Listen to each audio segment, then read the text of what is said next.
It's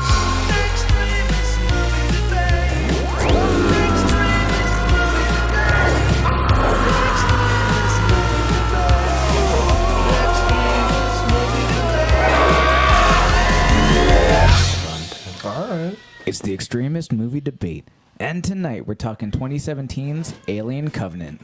I am Joe. I'm Ethan. One of us is going to love it, one of us is going to hate it. Let the coin decide their fate. I love it. I hate it. Hey guys, don't organically create a meme that's gonna face fuck us and then have a chest burster pop out of us. There are spoilers ahead. That's pretty good. And this film currently holds a 71% on Rotten Tomatoes. Oh, what? 71% on RottenTomatoes.com. So, Joe, since you hate this movie, Yes. this first question comes for you. This comes from Blake Howard of Graffiti with Punctuation. Blake says, Alien Covenant is an amazing response to Prometheus, expanding the alien universe into new and abject horizons. So my question is, knowing this is a trilogy, how well did this movie do establishing the storyline and the universe? You have 1 minute. Well, I don't think this movie established the universe whatsoever, because I think Prometheus established the universe. And on top of that, this movie is so lopsided that I don't think it's a perfect continuation or exploration of anything, because really the first half of this movie you're just getting Prometheus 2. You're just getting the continuation of Prometheus, which everybody hated. I think it's universally agreed that everybody hated Prometheus because all of those characters are stupid.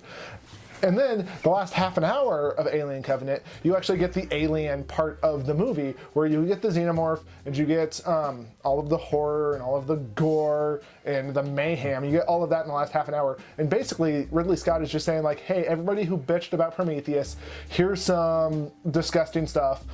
Go to your fucking corner now. I hope you're happy. So, no, I think it failed on both fronts.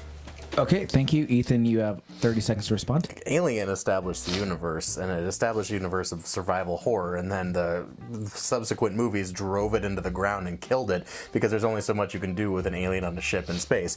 So they did all of that, and so then they go to Prometheus, and they're like, okay, so Ash has that really cool line in H, it's perfection. So let's talk about creation. Let's talk about who are our makers, who are the makers of this thing. Let's explore that a little bit, and then that develops into a god complex, which is what this movie brings us. So we take all of the wonderfulness of Alien and that franchise. Ethan, and I'm sorry. I'm going to have to cut you off there.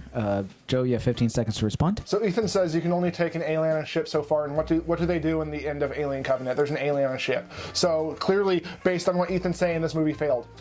Okay, thank you, Ethan. You have 15 seconds to respond. That's not at all what I said. I'm just saying that movie ends with an alien on a ship. However, it's roll the tape back. Jesus Christ. The movie ends on a ship. I didn't talk at all about how it ends, but the movie that comes before it is all a sequel to Prometheus, which is all about a god complex and all about, I am more powerful than my maker. Can I create life worth living? Okay, Ethan, I'm sorry. But this next... You can't just laugh and say, oh, I'm right. Don't get flustered, pal. All right, so this is just for fun. Joe. Jeff, this is just for fun. Come on. Joe, you shut your dirty, dirty mouth. Ethan, this question is for you. This comes from Ruben Safoya of cinemalog.com. So Ruben says, a prequel could conceivably take any number of routes to get... Way to go, Joe. I'll start again. Fucking everything. A prequel could conceivably take any number of routes to get you to where you... A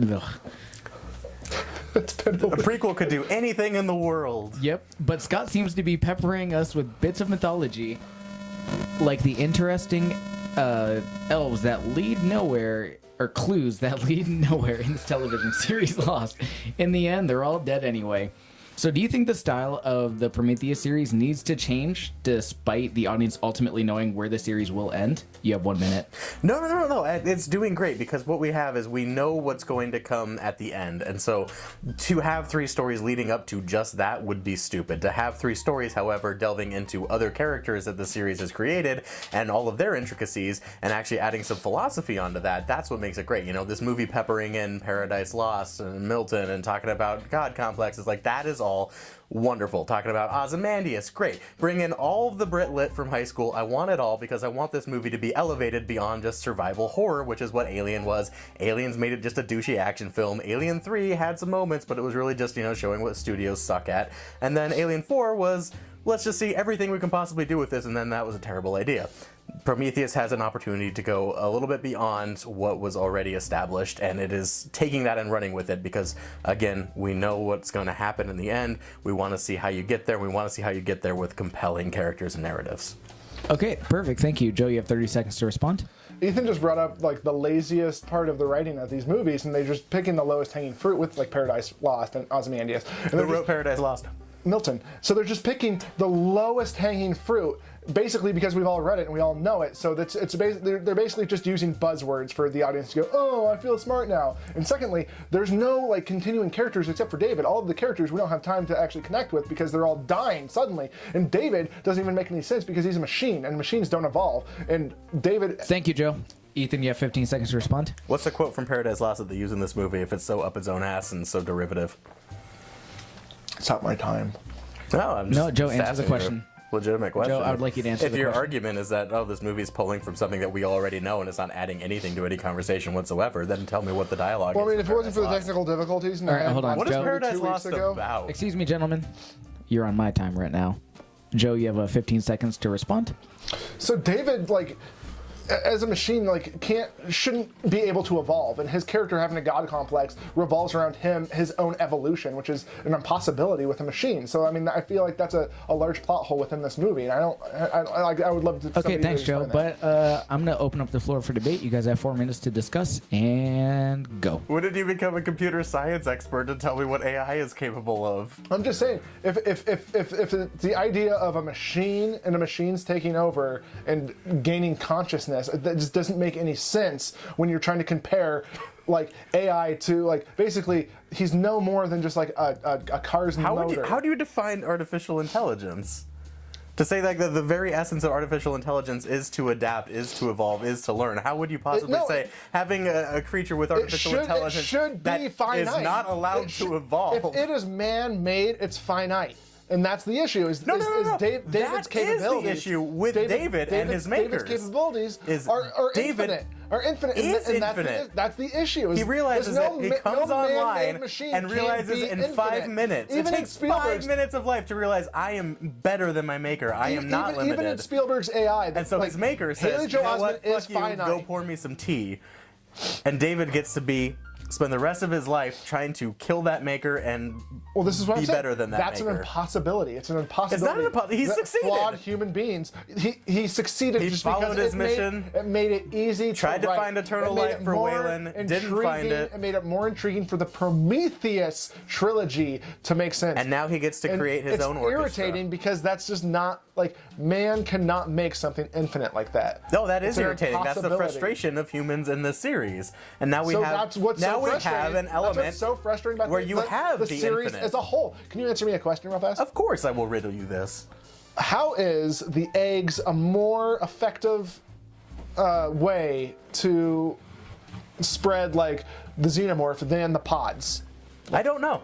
David does. No, I don't need to know. David doesn't know because David has the answers. It's not. I'll tell you right now. Preferably, we will get some of those answers in the next movie, but that is for the next movie to decide. It's not a more effective way. If we don't learn that in the next movie, then you have a valid argument. It's not an effective way. You don't get to assume what's in the movie for years from now. They are on the planet for 4 hours, and 2 different people get infected with the spores. Yeah, but he doesn't like that creature as much. And guess what? The egg is the creature that he created. The spores are not the creature that he. But that's the thing. Essentially, just jerked himself off. All he gets out of this creature, this AI creature that should be finite is mad because his eggs couldn't be used. Here's the difference in David's mind is, and that's what's so fucking the frustrating neomorph, whatever it is that come from the spores. Sense. All he can do is FaceTime with it. He can't really talk to it. He can't really understand it. And maybe he could have, but Billy could have shot it. But he can talk to it. Immediately after the egg one is born, he gets alien jazz hands with it. He can all of a sudden start to communicate with it. And that's rad. He's into that because that is his creation. He knows that it is his father or he is his father. So he's essentially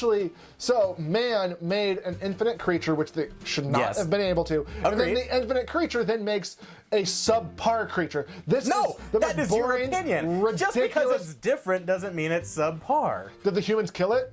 The humans did kill then it it's eventually. fucking subpar. It also killed a fuckload of humans. Because if the humans, who are much, much less than David, could kill the xenomorph, it means that the humans are superior to the xenomorph, which means David should just be fucking furious. Everybody knows. Not. He's on the ship at the end just jerking himself off with his face hugger fucking little friends, putting him in the cryo sleeps. He's doing great. He's doing great. You know No, what he's that not also doing great. symbolizes? He's That doing also fucking symbolizes bad. He's the doing demise bad. of all the He's doing fucking bad. cynic haters like you. Because Because- what that shows because us this is shows us- David is essentially in that moment Ridley Scott just pulling out some eggs and saying, I'll do whatever the fuck I want with this franchise because I am awesome. What that is David being like, I'm the greatest. I think we have somebody very much like this in our office right now, just saying, Jeff? no. In our Sorry, guys.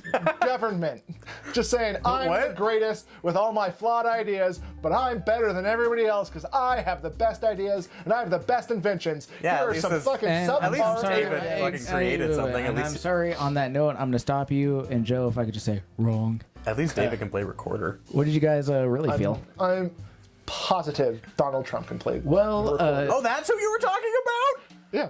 Well, according Wow. to according to the 36-point IMDb message board post about why this movie is shitty, David should not be able to play recorder because to play recorder you need lungs. Oh, you think that he has no capacity to push air out of his body? Apparently, this guy does. You think I'm on the side of this guy. He accordions don't exist? Vacuums? There's never been a technology that involves When- air Ethan- coming out of a hole. Ethan, when you make a 36-point post about why this movie is great, I'll start believing you. I'm not one to assume what Waylon does and does not do with his creations. I think it's pretty easy to make an artificial diaphragm inside of a robot body. I'm just saying, like, that's peanuts. What'd you guys really feel? I like this movie a lot. It's a lot of fun. Everybody hates it. I love it. No, I've only encountered people that have liked it. All right, Rick. Yeah, the only person that I know in our circle that disliked it was a close friend of the show, Nathan? Nathan Weinbender. Yeah. Why did he hate it? Go on to the Inlander and read his review. Nope. Nope, I nope. want you to just tell me Nope. verbatim. Let's get him in here. Get him on the phone. All right. No, this movie's You guys fun. just and talk.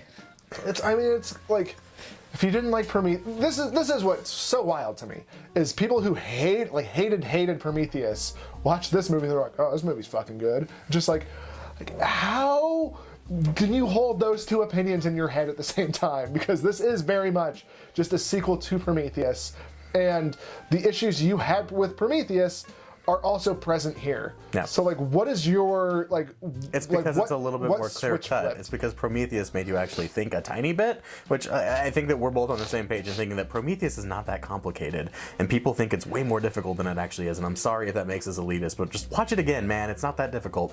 But this movie lays everything out for you very clearly, and that's probably refreshing. This movie also is one half a sequel to Prometheus and the other half just bloated fan service. It runs through the entire gamut. You've got, the survivor horror shit. You've got lots of guns. Let's blow it up with a bunch of loading equipment on the dock. Let's smear all that acid all over the ship. Let's do the first person perspective of the alien as it's running through the tunnels and we're trying to lead it towards the trap. It does all of that shit, all of the franchise that the fans would want, that complained that wasn't in Prometheus, while still being a good sequel to Prometheus. So it hits both those notes. I think a lot of the problem that people have with this movie is it might be derivative. They might have been running out of ideas, but I like those ideas. Mm-hmm. I like the dissonance in the tones of this movie because, yeah, it doesn't really work well together. I agree, it feels like two different movies, but I really like both of those movies. I actually think it works fine together. Great, good. Because the same thing with Prometheus is it ramps up in a lot of the other movies as well. It's like, maybe not specifically like the last three Alien movies, but like the first one at least. And then movies that have taken from this is like Life, as we talked about, which half of this podcast hated. Which I won. Hated. But basically, it starts slow, and it's kind of a slow, but like it's a science fiction slow burn where it ramps up and it gets really intense at the end with a lot of action. It wasn't that intense. And that's how. Well, I'm talking about Alien Covenant right now. Okay. I thought you were talking about But like Prometheus did do the same thing where it ramps up, so you get this crescendo up to the climax at the end. So I thought it worked fine. When you were saying that there was like a jarring like tonal shift, I was expecting more than what it was. But No, yeah. What it reminded me of is the Life. is no like the people Life that did come out first. the people This that movie really were ripped off life. it's like the people who were mad that the Star Wars prequels like veered off so far from the original. Yeah, sure. But then Sure. then the newest one came out and it's basically A New Hope again. They're like, well, I wanted something original. It's like That is exactly what like, it is. You're so right. the people who are mad about this movie, that's kind of like the argument they're like going for at this point. So The movie successfully, blends. Yeah. It's the Hannah Montana of movies. It's the best of both those worlds. And I love that so much. What would you guys rate the film? I'd give this movie probably an 8 out of 10. A little bit of thunder. I've thought about it here and there, but I gave it an 8 out of 10, a tiny bit of thunder. I enjoyed it. I do have a gripe that I do always have to say is that I really wish movies would stop trying to be heady by just quoting, the most popular lines of sophomore Brit Lit bullshit. Everybody knows what Ozymandias is. Everybody knows what Paradise Lost is. By the way, it's better to rule in hell than to serve in heaven. But everybody knows that line except for Joe, and that's what this movie is largely based on. well, also, listener or watcher, What singular? Ethan is a lot smarter than he thinks he is. Well, that's not true. So if you don't know what Ozymandias is, or you don't know that Paradise line, Just watch the Breaking Bad right- trailer. Just watch Watchmen. If you don't know that, like right off the top of your head, wanna watch a movie that- don't feel dumb. Ethan's a West Coast elitist. I believe just you watch guys are. Interstellar just jerk itself off because it knows a Dylan Thomas. Rage. Everybody knows. Right. I'm pretty sure you guys are saying Amadeus wrong. Hey, like and subscribe. You can do so at the bottom of the page. If you're watching on Facebook, hey, click that like button. Thanks so much for watching. If you want, head on over to YouTube and subscribe and like the channel as well. Thanks, guys. Thank you and good night.